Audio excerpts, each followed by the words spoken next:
Сиздерде кандай суроолор болсо, көйгөйлөр болсо сиздер берсеңиздер. 36 жаштагы Айгүл Нарын районунун айылдарынын биринде турат. Акыркы 6 айдан бери пробация органынын көзөмөлүнө алынган. Анткени тун кызы 16 жашында турмушка чыккандыгына байланыштуу эрте никеге туруусуна уруксат бергендиги үчүн сот жообуна тартылган. 16 жашында турмушка чыккан, кояй десем болгон жок. Ошого байланыштуу эле анан сот жообуна тартылып пробацион органга эме кылганбыз, каттоого туруп калганбыз. Бербей койгонго мүмкүнчүлүк болбой калды. Өлөм деп бары чуркап эметкен үчүн анан берүүгө мажбур болдум да. Жалгыз боо эне болгондуктан ага өлсө деле баары бир мен сот жообуна тартылат экенмин. Каралат экен ал жагы дагы. Анан эми чем өлгүчөктө маңдайымда жашап мындай болсо дагы ошого көтөрөйүн деп кетирүүгө эме болдум. Макул болдум анда.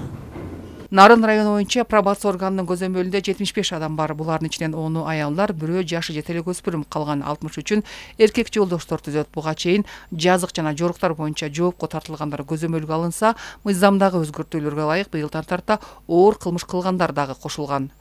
Буга чейин анча оор эмес кылмыштар менен соттолуп келген адамдар көзөмөлгө турчу. Ушул жыл мурунку жылдын 2020 жылдын декабрь айында киргизилген жаңы мыйзамдардын негизинде оор кылмыштар менен соттолгон адамдар дагы көзөмөлгө келип атышат. Жана ошондой эле пробациялык баяндамалар соттор тарабынан берилип жатат жана аларга түзүлүп берип жатабыз. Пробациянын башкы максаты коомдун жана мамлекеттин коопсуздугун камсыз кылуу үчүн пробациянын кардарларын түзөт, социалдаштыруу үчүн шарттарды түзүү, укук бузууларга кайрадан аралашпоосуна жол бербөө болуп саналат. Мындан улам жергиликтүү бийлик тарабынан комплекстүү чаралар ишке ашырылып келет. Пробация органындагы кардарларыбызга ушу социалдык жактан ар кандай жардамдар берилип келет. Былтыркы жылга салыштырып, былтыркы жылга 87.666 сомдун гуманитардык жардамдары берилди, азык-түлүктөр. Андан тышкары ушу муктаж адамдарга биз ушу көмүр жагынан да жардам бердик. Негизинен ушу пробация органында кардарларыбызга кайсы жагынан муктаж болсо, биз ошол жагына жардам берүүгө даярбыз. Андан тышкары жана паспорты жок жарандарга паспорт алып бердик.